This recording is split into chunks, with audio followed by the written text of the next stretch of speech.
Hi Year 2, happy afternoon and happy Friday, or Friday as we call it, and well done for doing your first week of virtual homeschooling. So we're going to finish the week with one of my favourite stories, which is Amazing Grace. So I hope you enjoy.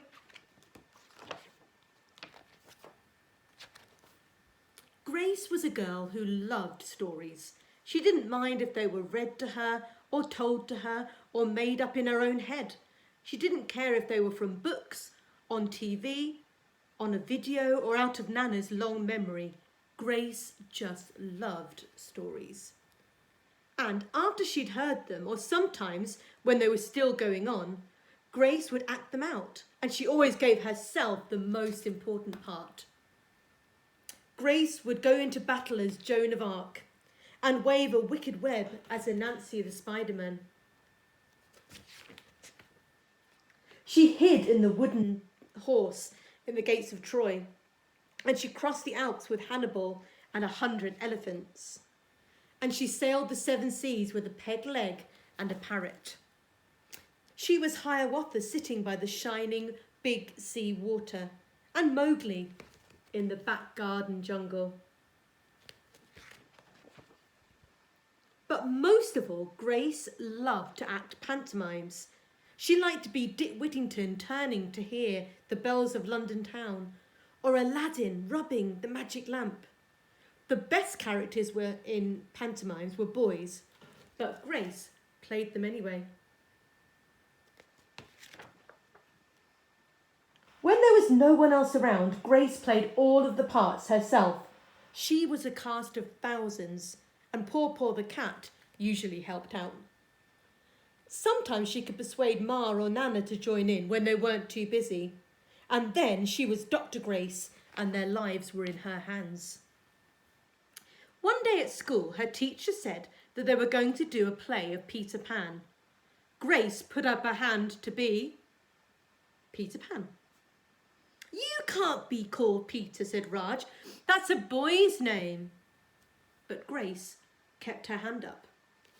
"You can't be Peter," whispered Natalie. "He wasn't black." But Grace kept her hand up. "All right," said the teacher. "Now lots of you want to be Peter Pan, so we'll have to have auditions and we'll choose the parts next Monday." When Grace got home, she seemed rather sad. "What's the matter?" asked Ma. "Raj said that I couldn't be Peter Pan because I'm a girl." "Well, that just shows all Raj knows about it," said Ma. "Peter Pan is always a girl." And Grace cheered up then, but later she remembered something else. "Nancy said I can't be Peter Pan because I'm black," she said. And Ma started to get angry, but Nana stopped her. "Well, it seems Natalie is another one who doesn't know anything," she said. "You can be anything you want, Grace, if you put your mind to it."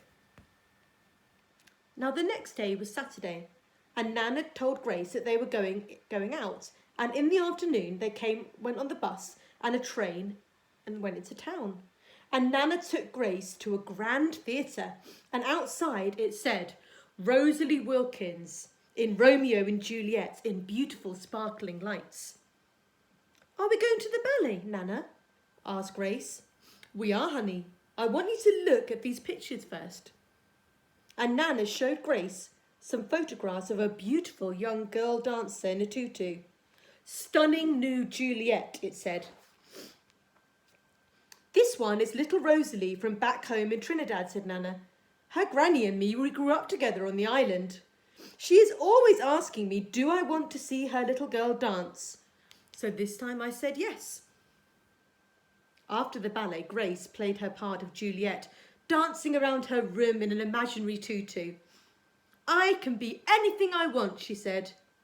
"I can even be Peter Pan."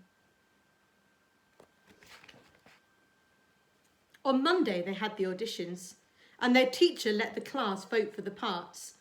Raj was chosen to play Captain Hook, Natalie was going to be Wendy, and then they had to choose Peter Pan. Grace knew exactly what to do and all of the words to say. It was a part that she'd often played at home, and all of the children voted for her. "You were brilliant," said Natalie. The play was a great success, and Grace was an amazing Peter Pan. And after it was over, she said, "I feel as if I could fly all the way home."